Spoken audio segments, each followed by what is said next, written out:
Hola a todos. Para los estudiantes y profesionales del sector energético que nos acompañáis y que queréis dominar las verdaderas reglas del juego en el desarrollo de proyectos, bienvenidos a esta guía visual. Basándonos en el capítulo 9 del libro Factibilidad Financiera, hoy vamos a destripar el instrumento que decide si un parque solar gigante se construye de verdad o si se queda, acumulando polvo en un cajón. Hablamos del modelo financiero bancable. Y ojo, porque no es una simple hojita de cálculo, que va, es el plano arquitectónico definitivo. Pensadlo así, un solo error en una fórmula y adiós a meses de negociaciones multimillonarias. Es literalmente la estructura maestra que traduce toda esa ingeniería súper compleja a un idioma que los bancos entienden a la perfección: riesgo y rentabilidad. Nuestro mapa de ruta de hoy tiene 5 paradas clave. 1. La arquitectura del modelo bancable. 2. La anatomía del flujo de caja. 3. Los indicadores de viabilidad financiera. 4. Las estructuras de ingresos comerciales. Y 5. La sensibilidad y gestión de riesgos. Vamos al día. Punto número 1. Arquitectura del modelo bancable. A ver, como cualquier rascacielos gigante, necesitamos unos cimientos perfectos. Entonces, cuando los prestamistas y el ingeniero independiente, que son los auténticos guardianes del capital, reciben el modelo financiero, ¿qué es exactamente lo que exigen ver antes de soltar un solo euro? Pues resulta que un modelo bancable se rige por 3 pilares que son francamente innegociables. Primero, la transparencia. Cada número, y digo absolutamente cada número, tiene que estar documentado. Nada de inventarse cifras al aire. Segundo, la flexibilidad. El modelo tiene que permitirnos hacer análisis de sensibilidad al instante sin que todo el sistema colapse. Y tercero, la robustez. Tiene que aguantar un estrés extremo sin dar esos temidos errores lógicos o circulares. Si falta uno solo de estos pilares, el banco va a devolver el modelo sin ni siquiera mirarlo en profundidad, y eso retrasa peligrosamente todo el proyecto. Además, todo el modelo está dividido en módulos súper estrictos, que siguen lo que llamamos el principio de la fuente única. ¿Qué significa esto? Pues que, por ejemplo, los supuestos técnicos tienen que cuadrar al milímetro con el informe oficial del ingeniero independiente. Si la producción esperada cambia por un triste decimal, se paraliza la financiación, así de claro. Y cada experto, ya sea el asesor legal del banco revisando la financiación o el asesor fiscal con los impuestos, va a poner una lupa gigante solo en su parte para asegurarse de que no haya ni una sola grieta. Pasamos al punto 2, anatomía del flujo de caja. Aquí es donde nos metemos en el verdadero motor del proyecto. Vamos a seguirle la pista a cada dólar, desde los gastos brutales de capital para empezar a construir hasta esos retornos operativos a largo plazo.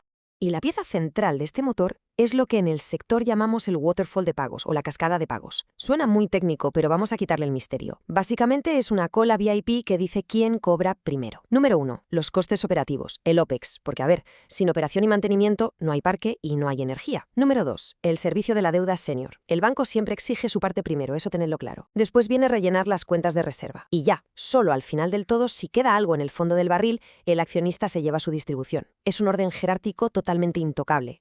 Dentro de esa cascada destaca una cuenta que es el salvavidas absoluto del banco, la DSR, o cuenta de reserva para el servicio de la deuda.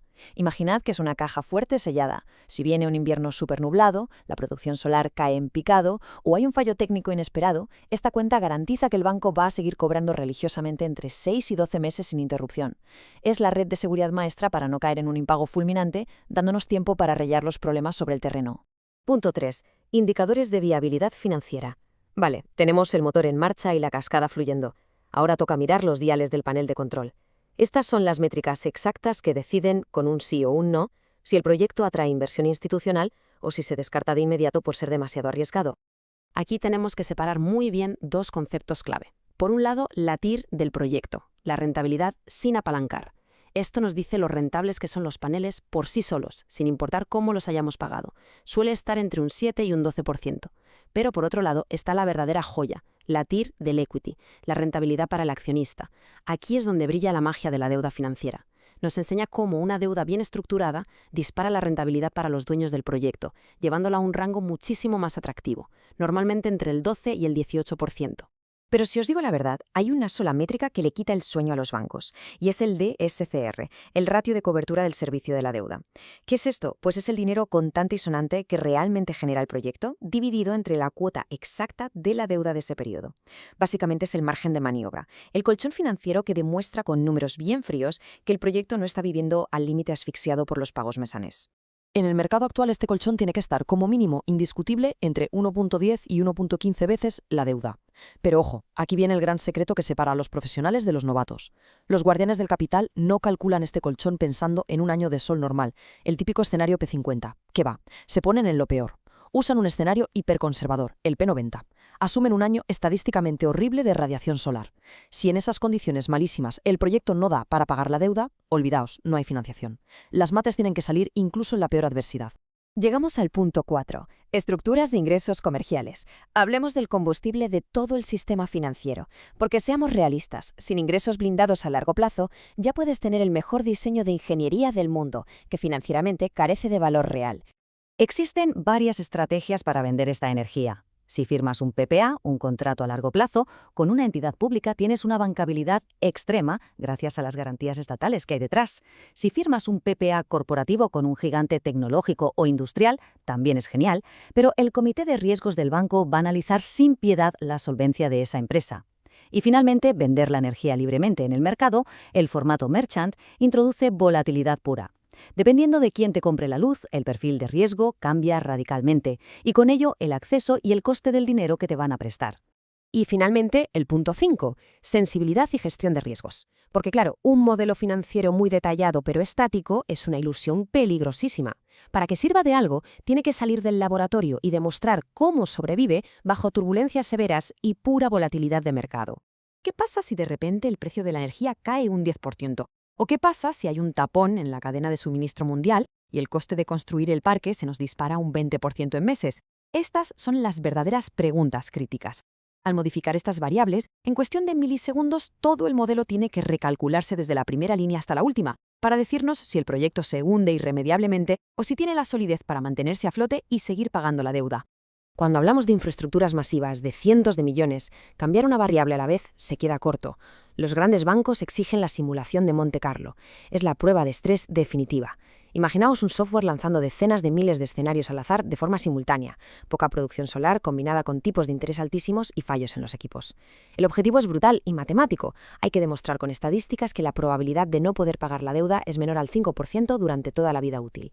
Si el riesgo supera ese 5%, de vuelta a la mesa de diseño.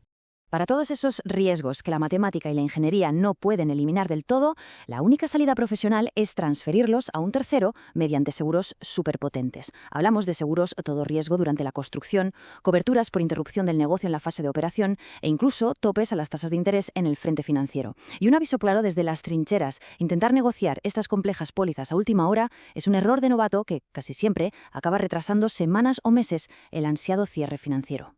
En definitiva, un modelo financiero bien diseñado no es un mero trámite administrativo para archivar en un servidor. Es el puente definitivo entre la teoría brillante de la ingeniería y la cruda realidad del mercado. Es la única herramienta capaz de convencer al capital institucional de que el sol, el acero y unos contratos legales se van a transformar de forma segura en una máquina de rentabilidad. Así que, después de superar las auditorías más estrictas y sobrevivir a las simulaciones de estrés más extremas, la pregunta es: ¿está realmente el proyecto listo para mirar a la cara a los guardianes de la financiación? Y con esta reflexión cerramos nuestro análisis de hoy.